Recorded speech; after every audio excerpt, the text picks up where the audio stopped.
Assalamualaikum warahmatullahi wabarakatuh. Alhamdulillahi wa kafa, wassalatu wassalamu ala rasulillahil mustafa wa ala alihi wa ashabihi wa man iqtafa. Asyhadu an la ilaha illallah wahdahu la syarikalah wa asyhadu anna Muhammadan abduhu wa rasuluhu la nabiyya ba'dah. Hadirin jemaah yang dirahmati Allah, marilah kita bersyukur kepada Allah pada kesempatan siang hari ini kita bisa menyempatkan waktu untuk mempelajari sedikit ilmu agama di tengah kesibukan kita untuk mencari sedikit dari dunia. Dan di hari ini adalah part kelima dari kajian tematik dengan judul apa tadi ya? Jadi karyawan, jangan lupa jadi pelajar. Di pertemuan 1 sampai 4 kita membahas kenapa seorang muslim di tengah kesibukannya menjadi seorang karyawan jangan melupakan diri untuk memiliki status sebagai seorang pelajar, yaitu untuk terus belajar ilmu agama. Kita sebutkan ada sekian banyak manfaat dan bahaya kalau kita tidak belajar. Sampai di pertemuan yang keempat kita sampaikan beberapa hal yang hendaknya diperhatikan manakala seseorang mempelajari ilmu agama. Di part yang terakhir di hari ini, insya Allah kita akan bahas apa sebab orang jadi malas belajar.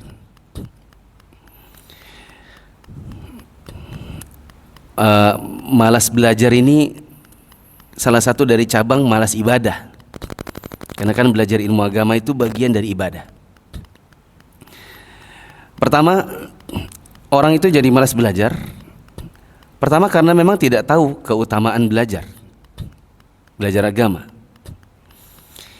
Yang kedua, tidak tahu tentang bahayanya tidak belajar. Ini tidak usah saya bahas lagi karena sudah dibahas di part 1 sampai 3. Sebab yang lain kenapa seseorang itu malas belajar, karena tidak tahu dampak kemalasan itu sendiri. Jadi sudah tidak tahu dampak tidak belajar. Yang ketiga, tidak tahu dampak kalau dia malas belajar.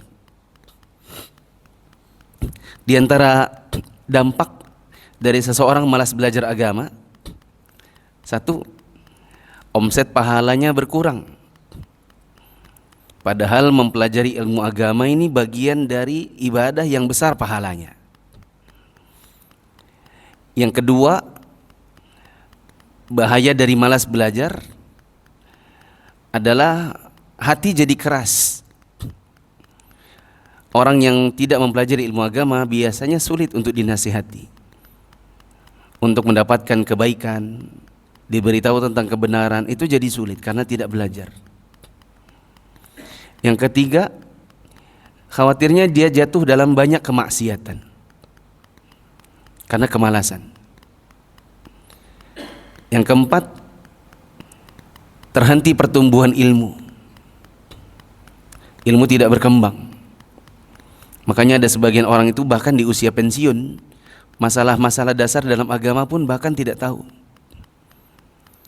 Mungkin usia 15, 16, 17 ditanya tentang detail-detail agama mungkin bisa beralasan, Pak, saya masih muda, saya masih kecil, saya belum belajar gitu ya. Ada sebagian orang bahkan di usia pensiun ditanya tentang misalnya, kalau sujud yang dilakukan bagi orang yang lupa di dalam sholat itu namanya apa, Pak? Apa ya? Sujud apa ya? Dia sudah tahu nih, sujud sahwi. Berapa kali sujud? Bagaimana cara sujud? Apa yang dibaca saat sujud? Dilakukannya itu sebelum salam atau sesudah salam? Orang kalau tidak belajar biasanya seperti ini, tidak tahu. Belajar pun kadang lupa, atau belajar pun kadang belum terlalu paham, apalagi memang benar-benar tidak belajar. Pertumbuhan ilmunya berhenti. Bahaya yang lain, jadi sulit istiqomah. Dan bahaya yang lain, khawatirnya matinya pas su'ul khotimah. Biasanya orang tidak belajar banyak maksiat. Yang paling dikhawatirkan adalah pas kesambar dengan kematian, ternyata dalam kondisi dia sedang melakukan kemaksiatan tadi.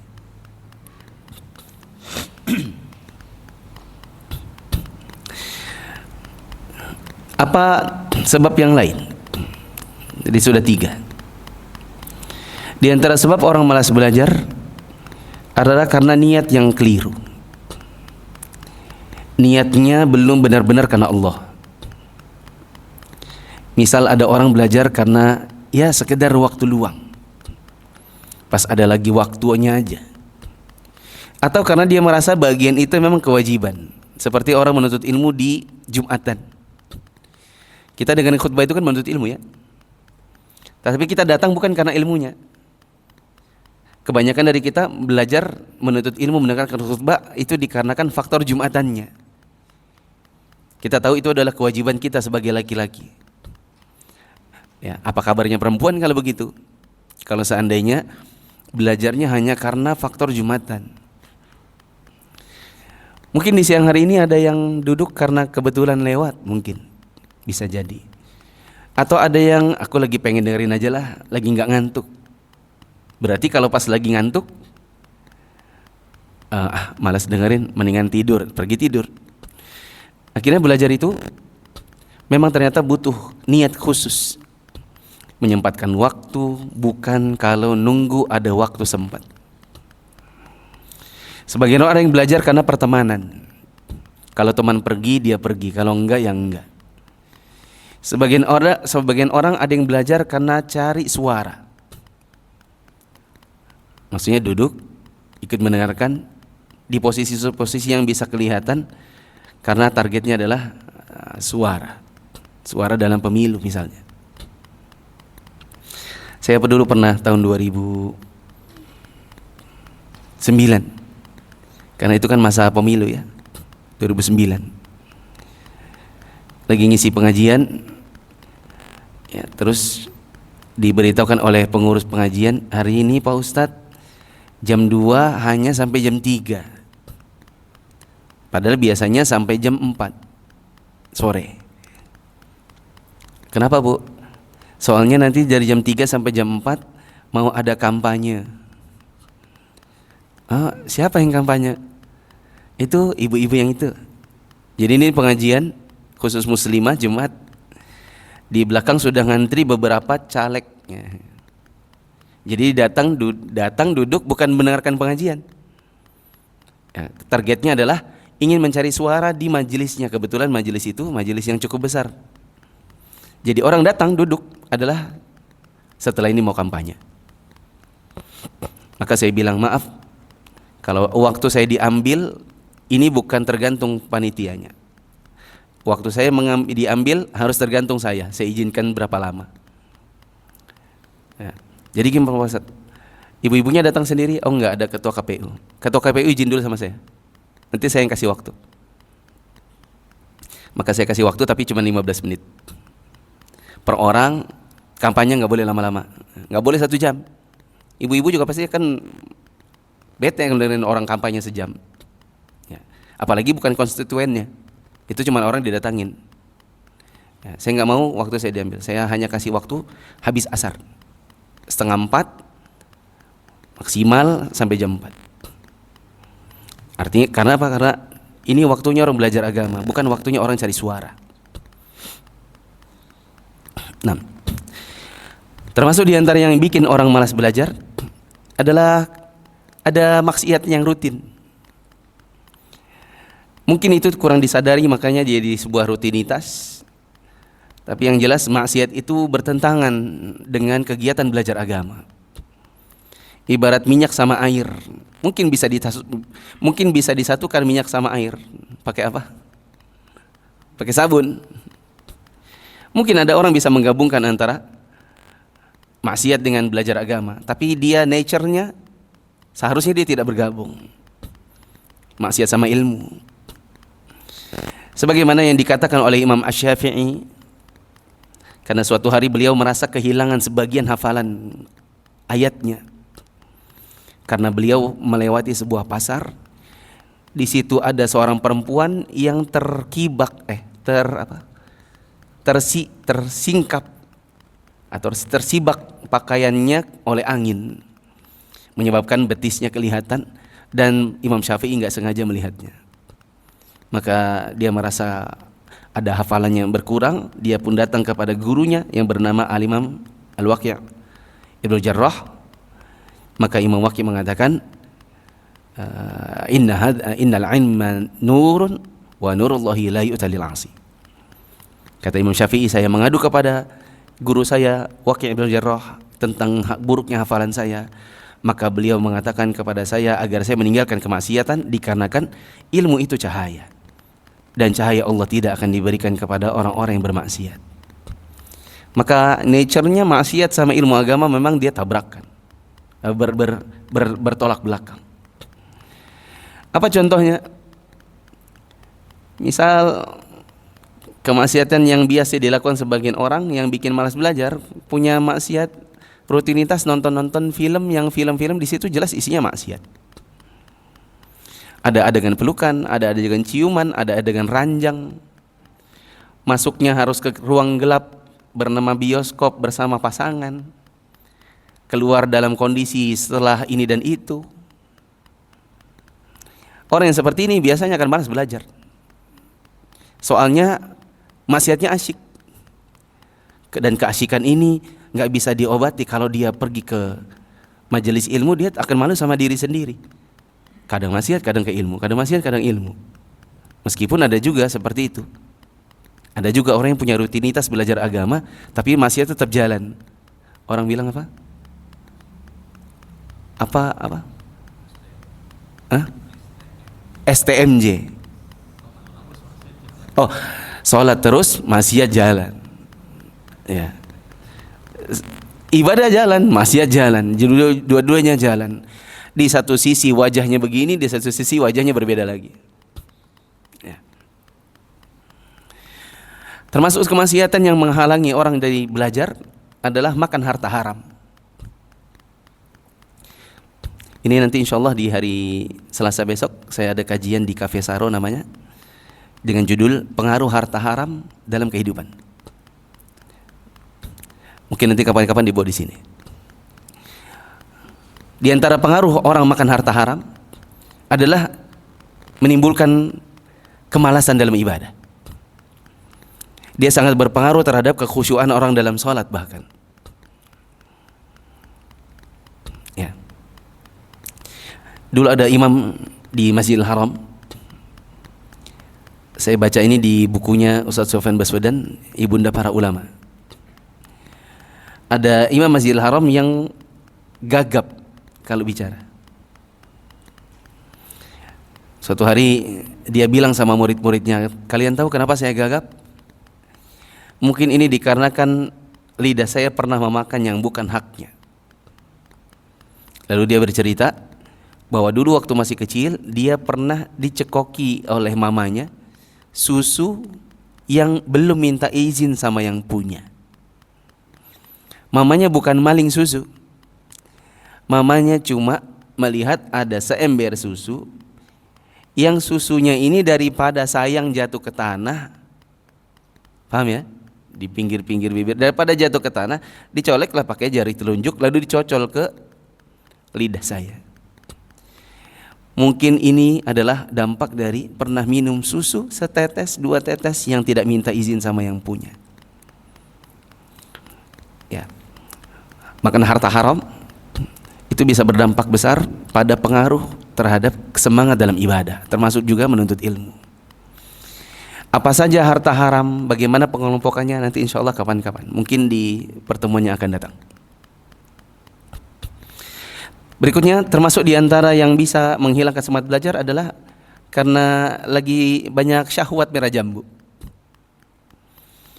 Orang yang lagi banyak virus-virus syahwat, ya, terutama cinta-cinta yang belum halal, biasanya akan mendorong seseorang untuk menjauh dari majelis ilmu, dari belajar, dari ibadah, dari masjid.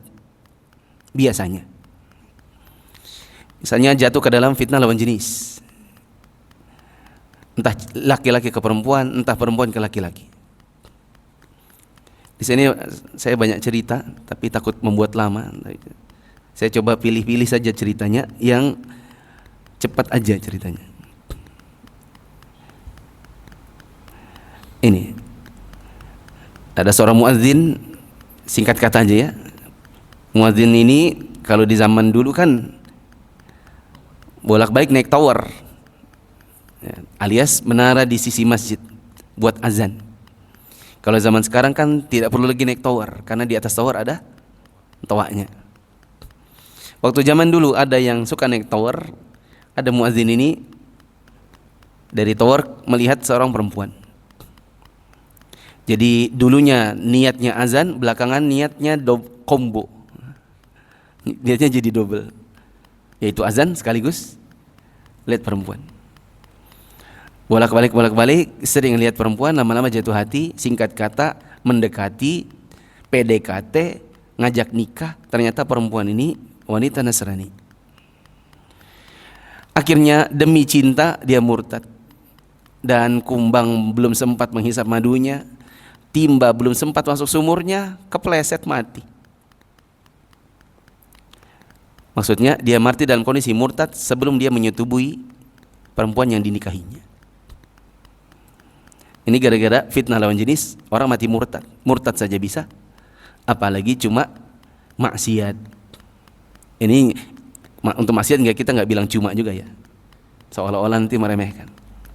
Tapi orang yang lagi senang pacaran, lagi senang selingkuh, ya, hari-hari yang ditatap HP, nunggu balasan chat-chatnya, nunggu emoticon love-nya, nunggu ini dan itunya, nunggu chatnya, nunggu check-innya.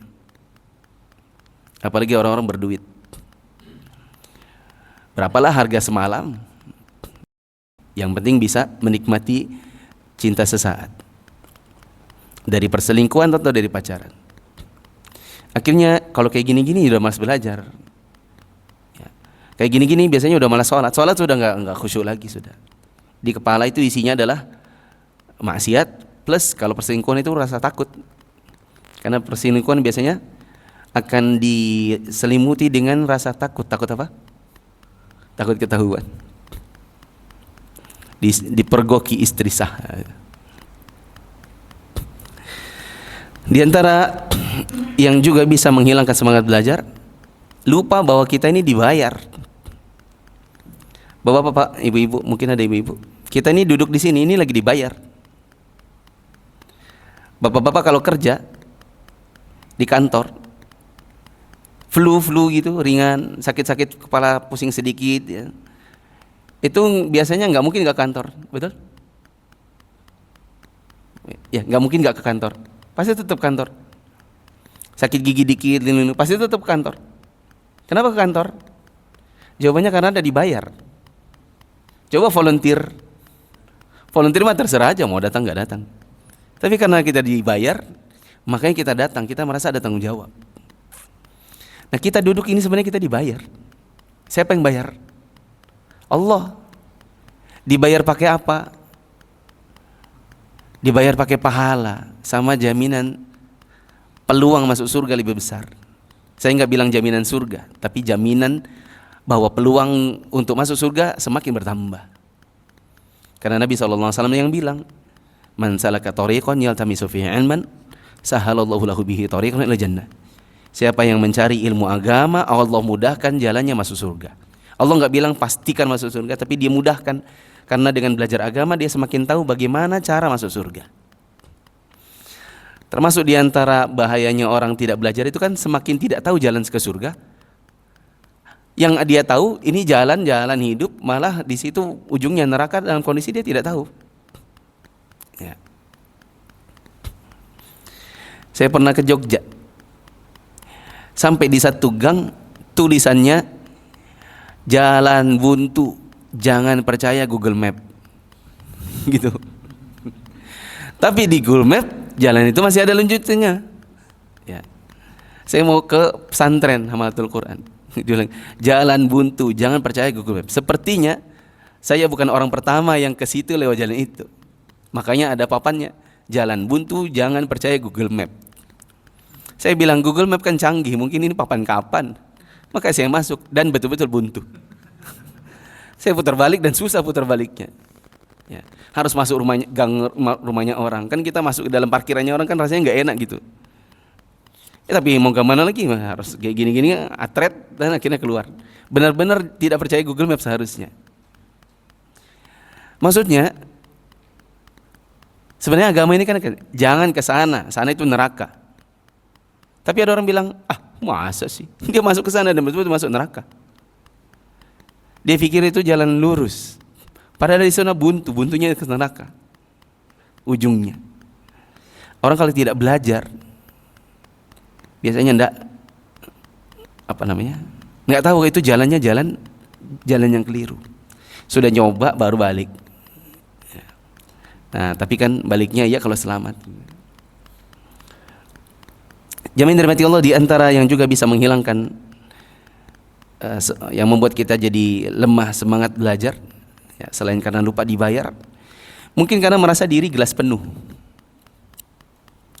Sebagian orang merasa dirinya itu gelas penuh, saking penuhnya tidak bisa ditambah, karena kalau ditambah nanti meluber. Ini saya pernah ketemu dengan teman, ya, kalimat ini saya pertama kali nyatat gara-gara teringat dialog saya dengan seorang teman dari Mesir waktu kami masih sama-sama di Saudi.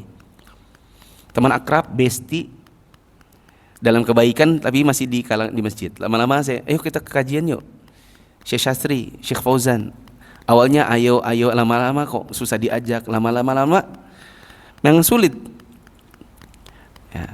Suatu hari saya bilang, kenapa sih kamu kan hafiz 27 juz, tinggal 3 juz. Ya. Dia bilang saya hafiz 27 juz gitu. Katamu kamu hafiz 27 juz. Tapi kenapa kalau suruh belajar agama malas, padahal pembelajaran kita itu justru kamu bisa semakin advance karena kamu udah punya dasar hafal 27 juz. Nah, dia bilang, saya belajar apa lagi muflih? Saya ngerti tauhid, saya tidak melakukan perbuatan syirik. Saya ini sudah mengerti tata cara sholat, puasa, wudu. Saya udah sering haji, umroh. Saya belajar apa lagi? Jadi dia merasa belajar itu nggak perlu lagi karena sudah pada tahap gelas penuh. Ya, maka saya bilang, yang saya pernah dengar seperti Imam Asy-Syaukani atau yang selain beliau, itu kalau mengulang Fathul Bari enggak cuma 1-2 kali, 500 kali. Dan beliau berkata setiap babnya, setiap kali ada pengulangan, meskipun sudah ke 499 kali, setiap kali mengulangnya masih ada saja faedah-faedah baru yang saya temukan belakangan. Apalagi kita yang cuma belajar wudu baru 1 buku 2 buku. Orang mau pelajari buku wudu 500 kali saja, insya Allah per kali belajarnya pasti dapat faedah baru. Saya yakin nih kalau kita survei satu-satu, ditanya kepada bapak-bapak, apa hukumnya orang yang terkena luka bakar? Bagaimana cara dia berwudu ketika luka bakarnya itu tangannya nggak full, yang terbakar misalnya pergelangan saja, ada telapak yang terbuka, ada yang ini terbuka, ada yang kena pembalutnya, kena balutannya ada di sikunya, mukanya setengah dibalut, setengah terbuka. Gimana cara wudunya? Saya yakin bab ini banyak yang nggak tahu, karena memang bukan bab mudah. Bab ini bukan bab standar memang. Kalau di buku-buku kecil standarnya adalah cara berwudu, cuci muka 3 kali, cuci tangan sampai siku 3 kali, kepala 1 kali, kaki 3 kali. Selesai. Kasih gambar. Gini gambarnya. Bukunya buku saku. Buku saku nggak memuat bab ini. Bab tentang wudu bila ada perban. Bab luka bakar. Karena babnya bukan bab standar. Saya yakin kebanyakan orang tidak akan tahu sampai dia mengalaminya. Sudah ada pengalaman baru dia akan cari tahu. Artinya kita nggak bisa merasa diri ini gelas penuh yang nggak bisa ditambah. Karena insya Allah untuk bab wudu saja setiap kali kita diulang lagi pasti akan ada bab-bab yang kita baru tahu. Termasuk diantara yang bikin sebagian orang malas belajar, mengira mungkin duduk di majelis ilmu itu hanya sunnah. Kalau sunnah itu dapat pahala, kalau tidak dikerjakan nggak berdosa. Yang benar menuntut ilmu agama itu hukumnya? Yang benar hukumnya nggak sunnah, nggak wajib, tergantung ilmunya. Maksudnya gini, ada ilmu yang wajib, Kalau tidak belajar ilmu ini maka berdosa. Ilmu sholat, wudu, tayamum, mandi junub, tentang darah nifas bagi perempuan. Bahkan laki-laki harusnya belajar darah nifas. Karena nanti kalau dia beristri, bagian ini termasuk bagian yang dia harus tahu hukumnya. Boleh nggak suami menjima istrinya dalam kondisi haid? Bahkan ada laki-laki bilang gini, saya tuh Ustaz, biasanya sih saya jamak aja kalau mandi. Apa maksudnya? Saya nanya istri, sudah selesai haid? Sudah, ayo. Tapi bang belum mandi, nggak apa-apa, nanti mandinya di jamak. Mandi apa? Mandi haid. Ya, mandi haid plus mandi junubnya digabung. Boleh apa enggak? Artinya memasukkan timba ke dalam sumur dalam kondisi istri belum mandi haid. Boleh apa enggak? Ini juga bab yang harus dipelajari seorang laki-laki. Ya, bab sholat, bab ini, masih banyak lagi. Ada bab yang tidak wajib. Contoh bab yang tidak wajib adalah mempelajari manasik haji dan umroh bagi orang miskin. Karena mereka tidak punya kewajiban itu. Soalnya rata-rata tidak punya uangnya. Mereka belum punya kewajiban. Jadi kalau dikira belajar agama kan sunnah aja, salah. Tergantung ilmunya. Ada yang memang cuma sunnah, tapi kebanyakan ilmu yang dipelajari itu ilmunya wajib. Seandainya 2 minggu lagi benar-benar saya bahas tentang pengaruh harta haram terhadap kehidupan, saya kira ini termasuk diantara ilmu yang wajib. Kenapa? Karena rata-rata yang hadir adalah orang yang sedang mencari penghidupan, mencari uang jadi karyawan atau mencari pendapatan dengan berwirausaha. Tidak tahu bab ini, khawatirnya melakukan dosa dalam kondisi tidak tahu. Membawa pulang harta haram, dikasih makan kepada istri dan anaknya dalam kondisi ayah tidak tahu. Seperti tadi yang kisah gagap. Dia kok tahu? Padahal kejadiannya masih kecil. Tadi kan saya ngelompat ya. Dia bilang saya ini pernah gini-gini. Itu kan kejadian waktu masih kecil, bayi. Kok dia tahu? Jawabannya dia nanya sama orang tuanya. Kenapa ya saya ini suka begini? Bisa terpengaruh kelancaran saya dalam menjelaskan ilmu agama, ya, dalam baca Quran. Ya, mungkin orang tuanya mungkin menyadari dan kemudian menceritakan kejadiannya. Ya. Ayahnya mungkin mengatakan, saya nggak pernah bawa pulang harta haram. Ibunya yang kemudian menyadari, oh kayaknya itu deh waktu kamu kecil.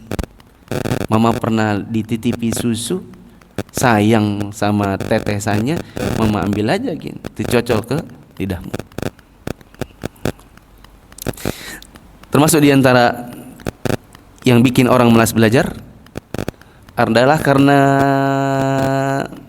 tidak ada saluran ilmu. Duduk, belajar, setelah itu ilmunya tak tersalurkan. Biasanya itu termasuk diantara yang bikin orang jadi malas. Soalnya dia merasa saya cuma belajar buat diri saya sendiri, kelanjutannya nggak ada. Ini akan berbeda dengan orang yang punya kelanjutan ilmu. Biasanya orang kalau setelah belajar kemudian ada saluran ilmu, biasanya akan semakin haus cari ilmu. Ilmu ini salurannya nggak usah jauh-jauh, nggak usah ngisi kajian. Ilmu ini bahkan bisa disalurkan di atas ranjang. Pada siapa? Pada istri. Hari ini dapat apa? Sebelum tidur biasanya kan orang masing-masing pegang HP. Istri hadap kanan, suami hadap kiri. Masing-masing pegang HP, sudah mati lampu, wajahnya masih bercahaya dua-duanya. Karena masing-masing menonton. Setelah itu akan duluan tidur ya. Duluan siapa yang capek nonton? Kalau belum selesai nonton ya masing-masing. Yang satu nonton drakor, istrinya, suaminya nonton dracin. Berseri, nggak selesai-selesai. Padahal kalau seandainya di malam hari itu habis mandi mungkin bla bla bla terus ngobrolnya diantaranya ilmu agama. Istri bertanya misalnya, ya hari ini di luar ngapain aja? Hari ini aku kerja, terus tadi siang ada kajian. Tadi kajiannya kajian apa aja? Tadi itu tentang pengaruh harta haram dalam kehidupan. Coba ceritain dong. Oh tadi Ustadz itu bilang gini, gini, gini, gini. Coba aku ambil catatan ke dulu ya. Dia ceritain ke istri, itu saluran ilmu. Biasanya akan menimbulkan tanda tanya sama istrinya. Kalau gini gimana? Kalau gini gimana? Membuat kadang-kadang itu nggak tahu jawabannya. Kalau sudah nggak tahu jawabannya, mau nggak mau, akan punya kebutuhan untuk ikut yang berikutnya. Misalnya buat nanya. Akhirnya akan berkelanjutan. Karena nyalurkan, ditanya nggak tahu, nyari lagi. Nyari tahu. Habis itu nyalurkan lagi, habis itu ditanya nggak tahu lagi, akan terus begitu. Bentuknya nanti kayak ini. Apa ini? Infinite. Indefinite. Apa ini? Ya. Apa? Infinity. Maksudnya endless apa? Endless jadi apa? Saluran ilmu nyari lagi, nyalurkan ilmu kayak gitu. Tapi kalau nyari ilmu set berhenti, biasanya ya kita berhenti juga. Akhirnya nyari ilmu sebatas maunya aja, bukan karena kebutuhan. Bagaimana cara menyalurkan ilmu? Misalnya bikin kajian keluarga. Tadi di atas ranjang berdua sama istri. Bisa jadi buat kajian keluarga. Siapa yang ngisi? Bapaknya. Kan bapak punya kewajiban untuk membimbing anak-anak. Bulanan lah pergi ke pantai. Ke pantai jangan cuma bawa makan. Jangan cuma bawa permainan anak, serok-serokan sama sekop-sekopan buat bikin apa ini istana pasir saja. Nah, ada main itu tapi nanti ada timingnya. Nanti kita jam 10 ini ya. Semua cuci tangan, makan. Habis makan, oke, sudah selesai makan. Hari ini no wifi, talk only. Abi mau bicara. Abi bicara. Ya 15 menit, 10 menit, setengah jam, 1 jam. Abi mau memesankan kepada kalian, karena Abi adalah seorang ayah, yang ayah ini punya tanggung jawab. Mana tahu bapak tiba-tiba mati, mana tahu ternyata mama tiba-tiba wafat, apa yang harus kalian lakukan? Begini. Itu harus ada wajangan. Itu adalah saluran ilmunya. Ini masih banyak tapi saya tutup dengan satu kisah. Kisah ini tidak sahih. Karena tidak sahih makanya saya sebut duluan tidak sahihnya. Oke? Karena di antara ada penyampaikan kisah yang tidak sahih adalah sebutkan ini kisah tidak sahih. Apalagi kalau disandarkan kepada Nabi, enggak boleh enggak. Kalau memang itu tidak sahih, maka harus sebut ini tidak sahih. Ini kisah tidak sahih tapi maknanya sahih. Bisa diambil pelajaran sebagai pelajaran kehidupan, diambil maknanya tapi tidak untuk dihafalkan siapa tokoh-tokoh di dalamnya. Sebut saja 2 khalifah. Sebenarnya ini sering disandarkan kepada 2 khalifah, yaitu Umar bin Abdul Aziz dengan Hisham bin Abdul Malik. Dinukil kisahnya dari Muqatil bin Sulaiman. Ini yang sering disebutkan di kitab-kitab pendidikan anak, sering disebutkan di dalam kitab-kitab kajian seputar keutamaan sebagian tabi'in, karena Hisham ini tabi'in, Umar bin Abdul Aziz tabi'in. Yang nanya, yang jadi tokoh penceritanya Muqatil bin Sulaiman. Tapi kita nggak usah hafal lagi namanya, karena kasihan Hishamnya. Ya. Kita anggap saja namanya Umar sama Amir. Ada 2 khalifah namanya Umar, satunya Amir. Ini tidak berkelanjutan, bukan langsung ancestor ya, bukan kayak Jokowi ke Prabowo, bukan. Sebelum Jokowi siapa? SBY ya. SBY sama Prabowo. Ada jeda 1. Masing-masing ini punya kemiripan. Kemiripannya dengan khalifah. Yang kedua, punya anak belasan. Muqatil bilang, saya pernah nanya sama Umar sama Amir. Saya hidup di masa mereka semua. Dan saya cukup dekat dengan mereka. Dan saya lihat mereka ini pernah meninggalkan harta sekian buat anaknya yang belasan-belasan ini. Saya pernah lihat Umar hanya meninggalkan harta sekitar 10 dinar. Atau 10 dirham.